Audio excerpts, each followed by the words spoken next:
Shift to politics now. The latest average of national polls for the month of October shows frontrunner Rudy Giuliani is leading with 29% of the vote. Fred Thompson, 18%. John McCain, 13%. Mitt Romney, 12%. Ron Paul, diehard libertarian, former obstetrician, he's tied for dead last with 2%. But here's what's incredibly intriguing. He's also pulling in a ton of money, more than $5 million, just slightly less than John McCain's bringing in. He's drawing big, decent crowds on the campaign trail where he's a pretty straight talker. And when I interviewed him yesterday, we began with the military and U.S. foreign policy. Here's what he said.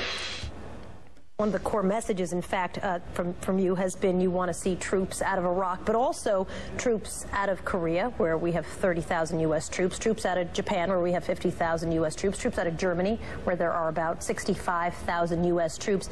Clearly, you're envisioning a very different kind of military than we have today. Describe what it would be if you were president of the military. Well, it'd be more traditional. It'd be following the advice of the founding fathers. It would be following the advice of President Bush when he ran in year 2000, that we shouldn't be involved in nation building. We shouldn't be policing the world. We should have a more humble foreign policy. And that's been our tradition. But I think the reason they're paying more attention now is the fact that we're making little progress, and it just seems like this war in Iraq is endless, and they're scared to death it's going to spread into Iran. At the same time, they're realizing that we're running out of money. Most people can figure it out that we can't even fight this war without borrowing money from China and Japan and Saudi Arabia. And anytime they want to bring us to our knees, they can. You are very strong about a policy of non-intervention. So let me throw out some hypotheticals for you. Let's say you're president of the United States and Iran says, we have nuclear weapons. Well, I'd prefer them not to. And I think if we had a different foreign policy, they wouldn't have an incentive. But if they did, I wouldn't do that much about it. I wouldn't bomb them. I mean, they're a third-rate nation. They're not going to attack us. They're incapable of even attacking their neighbors. They're incapable of, and they have no history of doing this. So to stir up this hatred that is so unnecessary and needless just doesn't make any sense. I mean, the Pakistanis have them. There's a lot of nuclear weapons floating around in the old Soviet Union. So it isn't the nuclear weapons. We're just looking for an excuse. This is war propaganda to get the American people behind the bombing of Iran. Just like the war propaganda got us all worked up and thought we had to go get Saddam Hussein, which was absolutely unnecessary. Back in May at the Republican debate, you kind of got into it with Rudy Giuliani, and you were talking, I'm sure you remember this very well, you were talking about the root causes of 9/11. I'm going to play for you the little clip that I know you've seen a bunch of times. Take a look. Non-intervention was a major contributing factor. Have you ever read about the reasons they attacked us?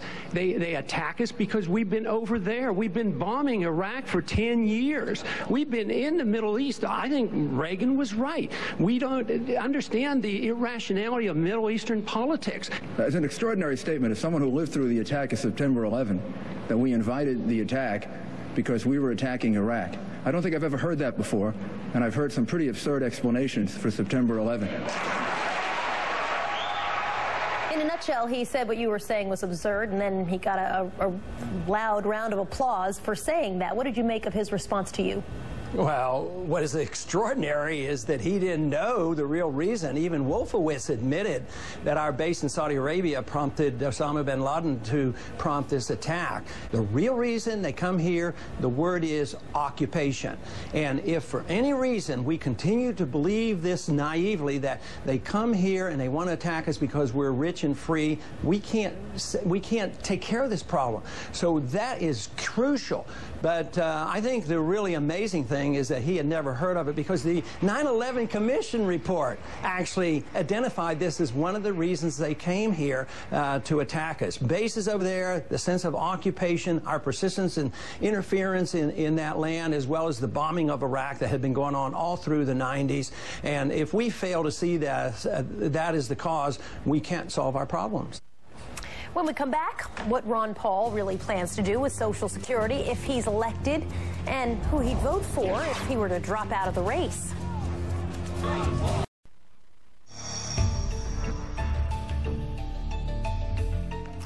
Republican presidential candidate Ron Paul is trailing badly in the polls. He hasn't broken 2% in national polls. He's tied for dead last in the Republican field. Whether he's running to actually win or if he just wants to get his message across, it is a message that certainly is setting him apart from the pack. Dr. Paul, a former obstetrician, basically wants to remake his party. Here's the rest of our interview. You have called for abolishing Social Security, CIA, Homeland Security, and actually kind of a long list of other things that most people would consider to be fairly entrenched in our society. Regardless of what happens to your campaign, do you think any of those things on that list I just read could have traction? I've never voted once to spend 1 penny out of Social Security. I want to make the system work while it's there. It's not ideal. It's not part of the Constitution.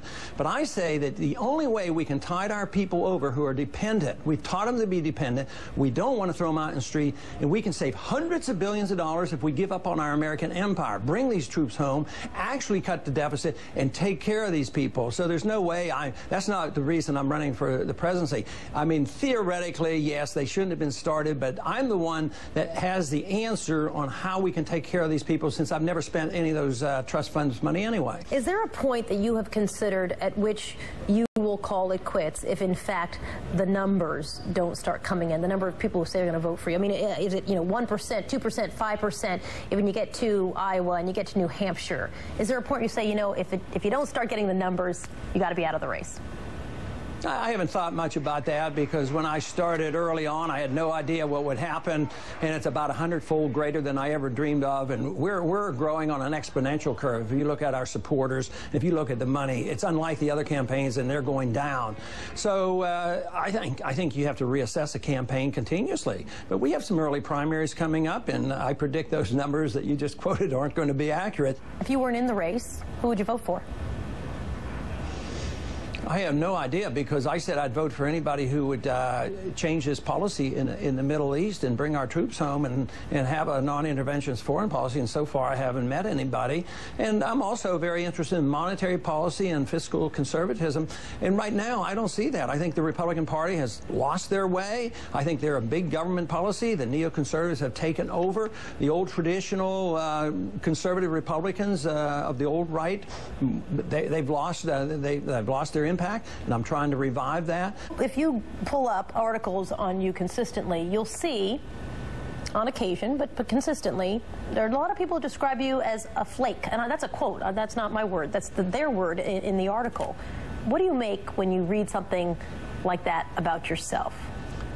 Well, that and radical and extremists and all that. I think they're in charge. I think anybody who believes you can print money out of thin air and think the dollar is going to maintain its value and not cause economic harm, I think that's a flaky idea. It's pretty bizarre to me.